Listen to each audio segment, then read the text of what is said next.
첫 만남. 이태원 기공사를 만났습니다. 30년 이상 기공을 했다고 해서 나이가 50대 중후반쯤 됐겠거니 짐작했습니다. 하지만 만나보니 그는 예상보다 훨씬 더 젊어 보였습니다.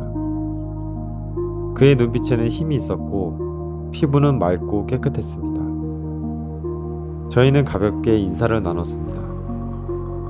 그러고는 저는 그동안의 상황을 조심스레 털어놓았습니다. 제가 몸이 아파서 고생한 이야기를 무용담처럼 풀어놓다 보니 나중엔 저 혼자서 주저리 말을 좀 많이 했나 싶어서 약간 머쓱해졌습니다. 하지만 그는 제 말을 중간에 끊지 않고 잠자코 듣고 있었습니다. 제 말이 끝나자 기공사는 제 몸을 쓱 한번 훑어보더니 차분한 어조로 말했습니다. 횡격막이 문제네요. 일반인의 60%밖에 움직이지 않아요. 일순 저는 깜짝 놀라지 않을 수 없었습니다. 그간 제가 만났던 사람들 모두 통틀어서 횡격막이 원인이라고 말한 사람은 단 한 명도 없었기 때문입니다. 오래전부터 저는 제 증상들이 호흡과 관련이 있을 거라고 막연하게 생각하고 있었습니다. 그래서 기관지나 폐에 이상이 있지 않나 해서 정밀 검사까지 해보았지만 별다른 이상이 없었습니다. 횡격막이란 단어를 듣는 순간 무척 당혹스러웠습니다. 한편으론 과연 그럴까 하는 의구심도 들었습니다. 하지만 왠지 모르게 제 증상의 원인을 정확히 짚어낸 것도 같아 묘한 쾌감도 들었습니다. 일순 만감이 교차했습니다. 그는 진지한 표정으로 말했습니다. 횡격막은 우리의 건강을 80%나 좌우한다 해도 과언이 아닙니다. 횡격막이 위로 떠 있고 게다가 굳어 있으면 심장이 펌프질할 수 있는 물리적 공간이 부족해져요. 그럼 심장이 부담을 느끼게 되고 그로 인해 열이 위로 뜰 수 있습니다. 그리고 횡격막은 흔히 생각하듯 단순한 호흡 근육이 아니에요. 폐 호흡을 통해 받아들인 대기 중의 비입자를 아래로 내려보내는 통로이자 일종의 필터 역할을 합니다. 이 기능이 원활하지 않으면 비입자가 아래로 내려가지 못해서 하단전에 기운이 쌓이는 작용도 약해지죠. 즉, 몸에서 기력이 떨어지게 되는 거예요. 저는 가만히 듣고 있다가 문득 궁금해져서 물었습니다. 그렇군요. 횡격막이 건강을 80%나 좌지우지한다니 놀랍네요.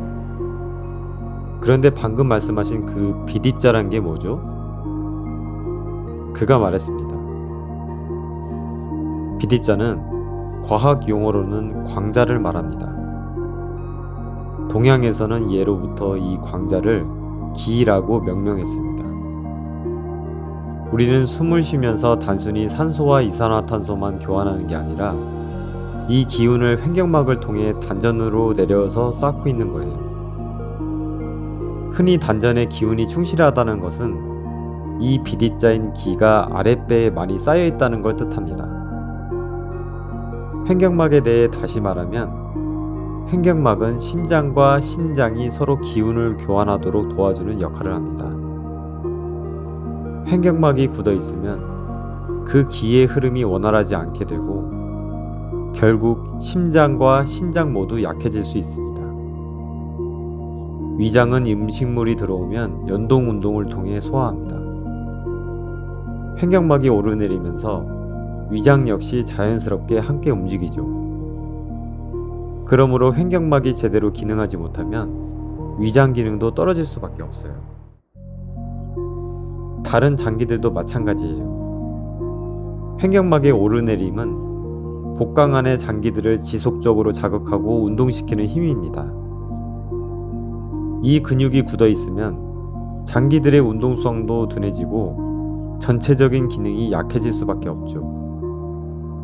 대략적으로 비입자와 횡격막의 기능을 말하면 이 정도로 얘기할 수 있어요. 아, 횡격막이 이토록 중요한 기관이었다니. 여태 나는 그걸 전혀 생각조차 하지 못했다. 그래서 내가 그토록 증상의 원인을 찾아 헤맸지만 도무지 알 수가 없었던 거로구나. 아, 그럼 횡격막이 원인이라면 나을 수 있는 방도도 있는 건가? 제가 물었습니다. 선생님, 그러면 저 좋아질 수 있을까요? 어떻게 해야 되나요?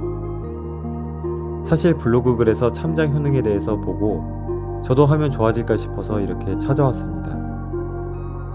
참장을 하면 횡격막이 좋아질 수 있나요? 그는 여전히 차분한 어조로 담담하게 말했습니다. 네, 참장 자세는 여러 종류가 있습니다. 그 중에서 마보 참장은 횡격막 호흡을 자연스럽게 할 수 있게 만들어줘요. 마보 참장이 곧 횡격막 호흡입니다. 그러니 횡격막이 충분히 좋아질 수 있죠. 잠시 침묵하고 그가 말했습니다. 마보 참장은 중국 복건성 소림사의 내경일지선 공법의 핵심 동작 중 하나입니다. 내경일지선은 수백 년 동안 10여 개의 왕조를 거쳐 다듬어져 내려왔는데 오직 한 명에게서 한 명에게만 비밀리에 전수되어 온 불가 기공이에요. 그러다가 1960년대에 대중에게 전파되기 시작했죠. 지금은 그 수련 인구가 수천만 명에 달합니다. 1994년 당시만 해도 이미 300만 명을 훌쩍 넘었으니까요. 중국에는 수천 개의 기공이 있었는데 지금은 거의 다 사라지고 없어요. 그리고 정부에서 정식으로 인가받은 기공만 그 명맥을 근근히 유지하고 있습니다. 이들 기공은 손에 꼽을 정도로 적어요. 그 중에서 내경일지선은 중국 정부로부터 인가를 받은 공법 중에 하나예요. 어린 시절 저는 무협소설을 즐겨 읽곤 했습니다. 대개 무협지에 나오는 주인공은 평범한 소년이 우연치 않게 무공 비급을 얻어서 그 비급을 주야로 연마하여 내공을 쌓고 무림 고수가 됩니다. 이태원 기공사의 말을 들으니 문득 예전에 소설에서 봤던 그런 무공 비급이 떠올랐습니다. 수백 년 동안 오직 한 사람에게만 전해지다니 흡사 무협지에 나오는 얘기 같네.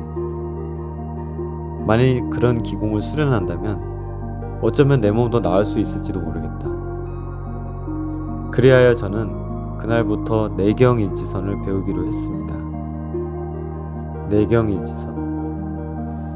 어쩌면 이걸로 제 증상이 말끔히 사라지고 한 발짝 나아가 10대처럼 무한 체력을 가질 수 있지 않을까요?